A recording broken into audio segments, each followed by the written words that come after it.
Bueno, acá nos vamos a dedicar a practicar análisis de función polinómica de tercer grado, con este ejemplo. He tomado un ejemplo sencillo, en el sentido de que es fácil hallar las raíces. Podría ser más fácil todavía si no tuviésemos término independiente, en cuyo caso la factorización es inmediata, y podría ser mucho más difícil, en cuyo caso debemos recurrir a herramientas que son bastante trabajosas, pero no es el propósito de este video ver ese tipo de herramientas, sino ejercitar un poco sobre el análisis de funciones. Lo que surge acá a simple vista es la ordenada al origen, porque es una función polinómica expresada con el polinomio desarrollado, en este caso es menos 18. En otro tipo de funciones recuerden que el término independiente no necesariamente tiene que ser la ordenada al origen, hay que tener cuidado con eso. Acá sí. Bueno, y que el coeficiente principal es negativo y al ser un polinomio de potencia impar, los infinitos no van a coincidir. ¿Qué significa esto? Es una forma de recordar que cuando x tiende a menos infinito, la función va a tender a infinito, y cuando x tiende a infinito, la función tiende a menos infinito. Por lo tanto, esto nos dice que va a haber al menos una raíz real negativa. Para que se produzca el corte en el eje y en este valor negativo, viniendo la curva como viene, en este sentido de crecimiento, necesariamente tenemos que tener una raíz real negativa. Bueno, acá no dibujé nada porque no sabemos si esto hace así, si hace así, si hace así, si hace así. Bueno, así que eso va a surgir ahora a medida que trabajemos. Saqué factor común menos 2 para que nos quede este polinomio con coeficientes más chicos para trabajar, más cómodo. Bueno, utilizamos el método de Gauss, es decir, nos manejamos con los divisores del término independiente. Como con la expresión que estamos trabajando tenemos coeficiente principal 1, no hace falta dividir el 9 por nada. El coeficiente principal general es menos 2, ¿no? Pero ahora estamos trabajando con esta expresión. Así que los divisores de 9 son menos 1 más 1, menos 3 más 3 y menos 9 más 9. Con x igual a 1, reemplazando x por 1, obtenemos 8, por lo tanto 1 no es raíz. Y para x igual a menos 1 obtenemos 0, por lo tanto menos 1 es raíz. De manera tal que vamos a dividir por x más 1, porque si menos 1 es raíz, un factor del polinomio es x más 1, para ya poder proceder a hallar las otras raíces. Podríamos haber probado primero con menos 1 directamente, sabiendo que teníamos una raíz negativa, pero bueno, arranqué así con 1 y bueno, igual llegamos rápido. En el siguiente paso hacemos la división y ahí ya nos encaminamos para averiguar acerca de las otras raíces. Bueno, acá la expresión equivalente ya la escribí arriba para que nos quede lugar para trabajar. Dividimos este polinomio por x más 1, utilizamos el método de Ruffini, por lo tanto acá ponemos la raíz que corresponde al factor x más 1, o sea menos 1. Bueno, y obtenemos este resultado, x cuadrado menos 6x más 9, que es igual a x menos 3 al cuadrado.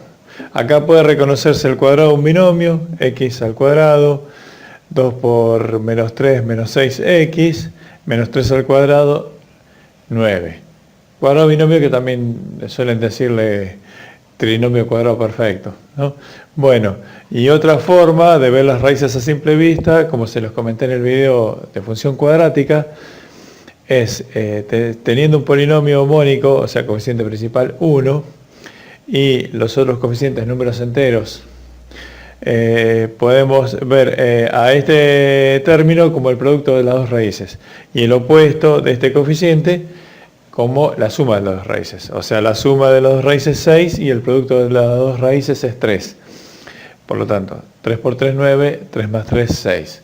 Obviamente que esto se los tiro como un dato más, como para que tengan incorporado a otra herramienta que les pueda facilitar las cosas y agilizárselas, ¿no? Pero si todavía no pueden manejarse de esa manera, obviamente que pueden recurrir a la resolvente y obtener las raíces. Bueno, esta raíz de multiplicidad 2 nos dice que la curva va a presentar un rebote contra el eje X, ¿no?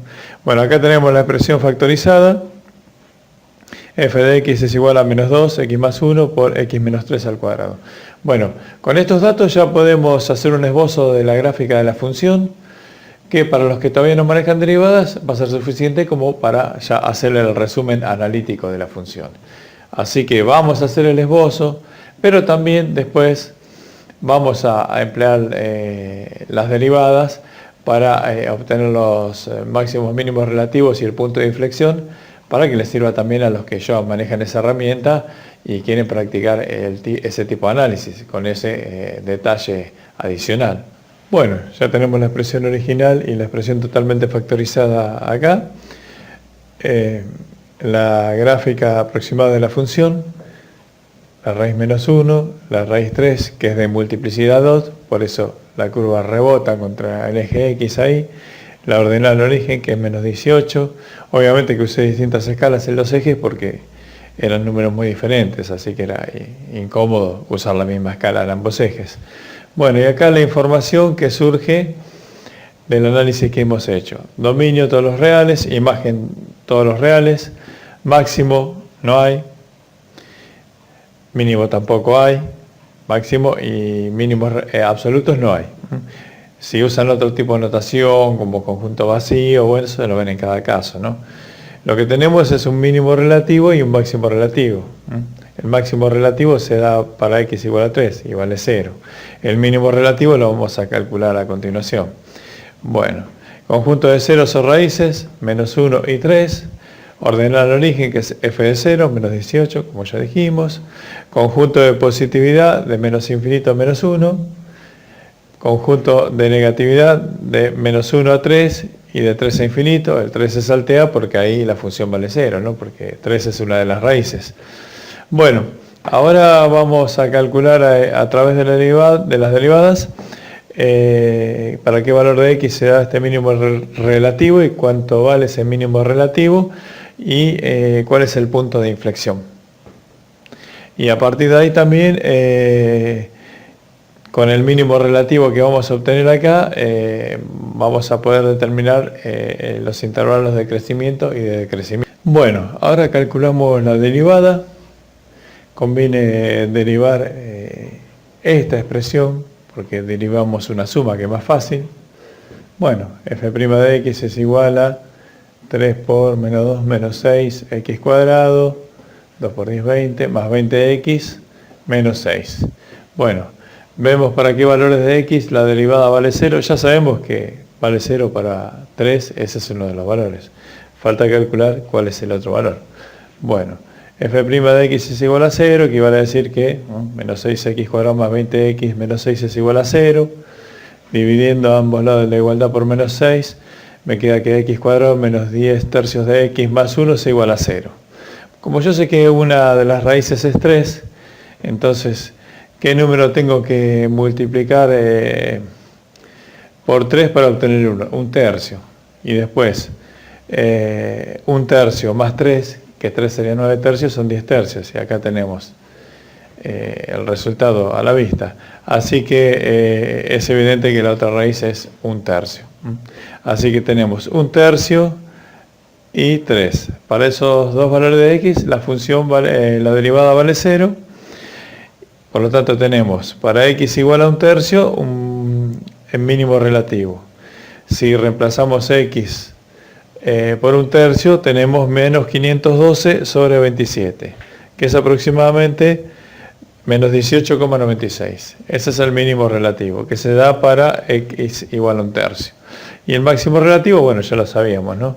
Para x igual a 3 y el máximo relativo vale 0. Bueno, ya con esta información podemos completar esta otra, o digamos, podemos escribir esta otra, que es el intervalo de crecimiento, que es desde 1 tercio hasta 3, que es el único intervalo donde la función crece. Y el intervalo de crecimiento es de decrecimiento, perdón, es el resto del dominio, ¿no? Desde menos infinito a 1 tercio y de 3 a infinito. Bueno, ahora en el siguiente paso vamos a obtener las coordenadas del punto de inflexión. Bueno, acá ya he ajustado el dibujo en función del dato obtenido anteriormente. para el mínimo relativo, que se da para x igual a 1/3, y vale menos 512 sobre 27. Esto es un mínimo relativo porque no solo porque la derivada vale 0 ahí, sino porque se produce un cambio de signo en la derivada. Hasta acá la derivada es negativa y acá pasa a ser positiva, ¿no? No hicimos la comprobación algebraicamente porque es obvio, ¿no? Acá pasa lo mismo. Y en cuanto al punto de inflexión, también se tiene que hacer 0 de la derivada segunda, pero tiene que haber un cambio de signo, lo que va a indicar un cambio de concavidad. Bueno, cuando esos cambios son obvios, bueno, no los verificamos algebraicamente, formalmente, porque es evidente. Bueno, si la derivada primera era menos 6x cuadrado más 20x menos 6, la derivada segunda va a ser menos 12x más 20, ¿no? Bueno, y esa derivada segunda se anula para x igual a 5/3. Y para ese valor de x, la función vale menos 256 sobre 27, que es aproximadamente menos 9,48. Y esto también lo ajusté. Ajusté la gráfica también ahora a partir de este dato obtenido. Para x igual a 5/3, donde y vale menos 256 sobre 27, se produce el punto de inflexión. O sea, la gráfica era cóncava hacia arriba hasta acá y acá comienza a ser cóncava hacia abajo. Bueno, acá ya terminamos con nuestro análisis.